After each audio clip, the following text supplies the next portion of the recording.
Welcome to the RealTime Fantasy Sports Show. I'm Jeff Paur, senior writer with RealTime Fantasy Sports. I'm joined again by Logan Glaser, contributing writer here at RealTime Fantasy Sports. Logan, it's time for waiver wire ads once again. Thanks for joining me. I really appreciate it. Yeah, thanks for having me on, Jeff. Lots to talk about this week. We had a lot of injuries this past week in fantasy week 2, so lots of different players to target on the waivers. Exactly. And to be quite honest, the whole running back position's been a bit of a dumpster fire this year. I mean, a lot of guys that were expected to do well haven't done anything. Then you have Kyron Williams, who was a big pickup last week, who's actually top 5 in scoring right now. I mean, it's been a crazy, crazy year for running back so far. It's been all over the place. Yeah, just like you said. There's a lot of people that draft 0 running backs. That's kind of a new strategy involved with fantasy football, where you go wide receiver heavy with your first 4 or 5 picks, and then you get backup running backs, and then hope for an injury to the. You don't hope for an injury, but if an injury occurs, then you plug them into your starting lineup, and that's kind of proving to be the tactic this year.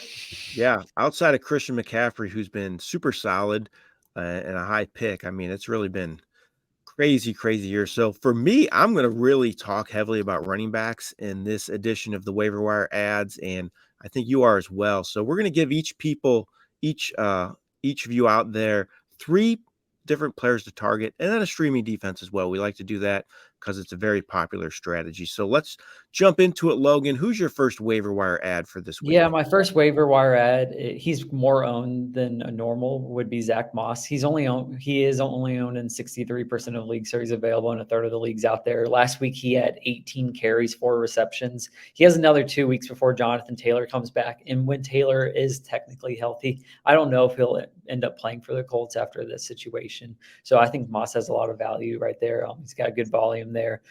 So I really like him. He had 20.7 fantasy points this past week in a high scoring game against Houston. So I like him as a pickup if he is available in your league. Probably the last week to get him. I don't know if everybody knew that he was probably going to come in and be the starter, but Deion Jackson was horrible in week 1. So not a surprise he came in there, dominated carries. But like you said, he's still out there in some leagues, almost half. So probably the last week to get him. My first pickup for me is Browns running back Jerome Ford. So he'll be a hot pickup because Nick Chubb unfortunately had that terrible injury last night on the Monday night game. Ford's the next man up with Chubb done for the season. He has big playability, showed that last night with that huge long run, also good in the passing game. I'm not going to be surprised if the Browns look outside the organization, though, for a little more help at running back. Nick Chubb would be an obvious fit there, but Ford could get first shot to start, and I wouldn't overvalue him. I mean, that one huge run last night kind of padded his stats. I do like the fact he was a target in the passing game, though. That helps a little bit. So I think he could post decent numbers in this offense in a number 1 back role. Again, it's a run-heavy offense, run-centered. So Ford definitely has some value, and he's out there in a lot of leagues. He's owned in 32.4% on our site. So almost 2/3 of the leagues still have him available. So if he's out there, go grab him. He could definitely be a good pickup here for the rest of the season. Yeah, like you said, they might look outside. I bet they will. Kareem Hunt would be a perfect person to go in that with Yeah. Brown's experience. Also, Cam Akers is most likely going to get traded within the next week or 2, so that's another possibility there. So you can go ahead and buy cheap on these players right now, and Kareem Hunt's probably available on your waiver wire as well in most leagues. So definitely look into getting one of those players, or even Fournette. So Yeah, I thought about Fournette too. I actually put Hunt in my waiver wire column this week. He did not make the list for me here, but you're right. Some of those guys, good speculative ad, definitely. Just give me another waiver wire ad for you yeah, this week. next one who's probably going to be one of the hotter commodities is Matt Breida, 7% owned, and the volume is going to be there for him with Barkley most likely injured for the next 2 or 3 weeks. They won't be looking for an outside piece just because Barkley's only going to miss 2 or 3 weeks, and he'll be that focal point in the offense. He doesn't really have much competition behind him as Gary Brightwell. I think Breida is going to be perfectly fine and keeping that running back 1 role until Barkley comes back. He's kind of a plug and play option if you just need a running back for the next week or 2. So you do have Barkley on your team and you need someone just to fill in that gap. Breida's the guy to go get. I definitely think Breida and Ford are going to be the top 2 pickups this week, and for good reason. Like you said, the volume should be there for them. I have another running back here for my second waiver wire ad. That's Craig Reynolds with the Detroit Lions. So David Montgomery's hurt. It sounded to me like he thought he was hurt worse than the coaching staff. The coaching staff said he's day-to-day. Montgomery said he could miss several weeks with his thigh injury. I don't know who to believe. Either way, Reynolds, if Montgomery's out, Reynolds is going to play a big role, in my opinion, because they don't seem to trust Jahmyr Gibbs just yet. Kind of called him out for running the wrong route last week as well, and he hasn't gotten a ton of volume. So while I do think Gibbs could see an uptick in touches if Montgomery misses, I think Reynolds is be the guy that takes Montgomery's role and definitely is going to have some value. And he's owned in less than 1% of our leagues, just 0.2%. So he's out there in a lot of them. I think if you're a Montgomery owner, he's definitely a good ad, and even a decent ad outside of Montgomery owners also, because I think he could play a role if Montgomery has to miss any time. All right, Logan, give me your last waiver wire ad for this week. Yeah, third one, I'm going to go with a wide receiver, and that's Nathaniel Tank Dell. He's had 14 targets in the last 2 games, and it's 2 games as a rookie. He's got a high-scoring matchup this week. I really like that against Jacksonville. And Houston plays in a lot of high-scoring games because they don't have the best defense. It's kind of like what Detroit was last year, playing in those high-scoring games. They have got an okay offense. They're going to be passing the ball a lot, playing from behind. Defense isn't good, so they're going to be playing from behind a lot, which is great for wide receivers. You saw Nico Collins went off for 25-plus fantasy points this week. Robert Woods had a decent week. And then also Tank Dell had a great fantasy week. So definitely a guy I'm going to be looking to pick up. Only owned in 20% of leagues in RT Sports.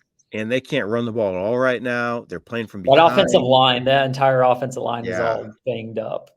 And Stroud looks pretty good to me. So I think that bodes well for both Dell and Nico Collins and even Robert Woods. So I've been impressed by him. He's been one of the more impressive rookie quarterbacks. So I like that Dell call, definitely. He was kind of a late round pick in a lot of my best ball leagues. So it's kind of panning out so far for those of you that took him. I have one more running back. Another running back made my list, and that's Kendra Miller, who actually has not played yet this year. He's owned in 37.4% of our leagues, but Jamal Williams, another guy that's banged up, might not play. Alvin Kamara is still suspended. I think if Miller's healthy and Williams misses the game, I would expect him to be the starting back, not Tony Jones, who scored 2 touchdowns last week. He didn't look very good, though, outside those scores. It kind of padded his stats. Miller's a more talented player. He looked good in the preseason, can catch the ball well. So I think if he's healthy and Williams is out, Miller is going to be the guy that's likely going to start for the Saints. So again, I think he's a good speculative pickup out there in almost 2/3 of the leagues as well. Could be playing a role here in the short term until Kamara is back from his suspension. All right, Logan, streaming defense. Give me your streaming defense for this week. Yeah, defense I'm going to be picking up is Cleveland Browns. We kind of talked about this before we went live. We can't believe they're only owned in 56% of leagues in RT Sports, so almost available in half the leagues, and they've looked absolutely electric so far. They've only allowed 15 points in 2 games, including only 3 points to the Bengals against Joe Burrow, who looked terrible against them. And they have a great matchup this week against Tennessee and Ryan Tannehill, whose offense hasn't looked great so far. So I expect them to get all over Tennessee and be a really good streaming defense this week. Yeah, definitely. They get after the quarterback. They're going to be owned in a lot of formats after this week, even outside of streaming. I think they're a good every week defense, just with the way they get after the QB. Jim Schwartz is their new defensive coordinator as well, getting a lot of love for the way he has that unit playing. My streaming defense is the Miami Dolphins. They're owned in 36.7% of leagues. They have 7 sacks in 2 games, 3 in week 1, 4 in week 2. They looked really good last week. I know they allowed a lot of yards in that opener, but still, they got some points. And they play the Broncos this week. Russell Wilson, in my opinion, still does not look great, despite his numbers in the end of that game because of that huge Hail Mary that got answered for him, got that touchdown. I think they kind of padded his numbers, but he's still getting sacked a lot, holds on to the ball too long. The Dolphins can struggle against the run as well, but the Broncos haven't run the ball well this year. So I think that's good news for Miami. I think they're a good plug and play for this week against Denver. All right, Logan, appreciate you joining me on the waiver wire ad video once again. And we have another video this week coming out. We're going to talk about some of our favorite pick'em plays for the week. We haven't done that yet. Go over each games when we do that video. So that should be a lot of fun as well. Absolutely.